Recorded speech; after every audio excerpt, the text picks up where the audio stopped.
Caruur badan ayaa badbaadisay waalidkooda.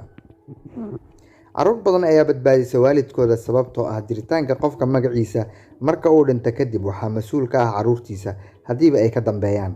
Qofka haddii uusan caruur dhalin magaciisa si fudud ayaa lagu hilmaamayaa. Waxaa dhacda mararka qaar in lagu dhaho adeer hebel ama abti hebel kadibna aad isweydiiso adeer hebel iyo abti hebel horta waa kuma.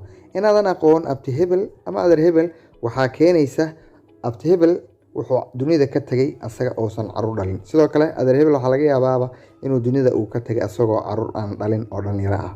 Marka taas ayaa keenaysa inaadan aqoonin abti hebel ama adeer hebel. Caruur badan ayaa badbaadisay waalidkooda sababtoo waxaa jira qof inta uusan caruur dhalin mashaqaysta ahaa balse marka loo guuriyay ama caruur uu dhalay kadib suuqa galay.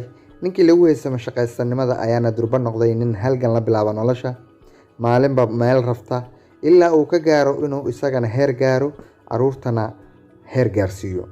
Caruur badan ayaa badbaadisay waalidkooda sababtoo waxaa jirta dad maskaxiyan xanuunsan, garaadkooda ama caqligooduna uusan dheelitirnayn. Marka loo guuriyayna caruurtoodu ay weynaadeen waxaana daboolay baahiyahooda caruurta ay dhaleen. Haddii aysan caruur dhali lahayn waxaa xaqiiq ah in maanta ay dayacnaan lahaayeen.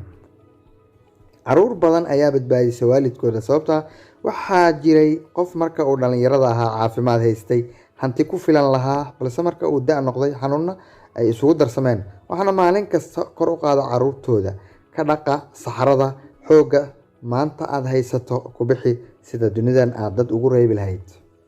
Caruur badan ayaa waalidkooda badbaadisay. Qoysas waxaa jira lamaanuhu ay mar hore kala tegi lahaayeen haddii aysan caruur haysan.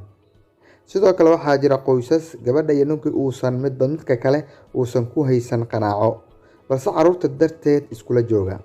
Xitaa caruurta waxaa la yiraahdaa waxay yaraysaa furiinka. Caruur badan ayaa badbaadisay waalidkooda sababtoo waxaa jira qof marka inta uusan guursan ka hor ahaa qof fataal ah, lacagaha si malaayacni ah isaga qarash garaya, balse marka uu guursado kadib caruur uu dhalay wuxuu noqday qof meel wax dhigta, iska warqaba, keed leh. Sidaa darteed caruurtu waxay xataa ka saacidaan ayaa la yiraahdaa qofka dhalay inuu meel wax dhigto. Haddii aadan caruur lahayn waa iska fataaleynaysaa, balse marka aad caruur dhasho waxaad ku qasban tahay inaad wax meel dhigato si aad iyaga iyo adigaba beri aad ugu badbaadaan. Waxaan rajeynayaa muuqaalkani inaad ka heshay. Like saar muuqaalka, ha ka bixin adigoon like saarin muuqaalka. Sidoo kale haddii aad nagu cusub tahay subscribe-ta ha iloobin.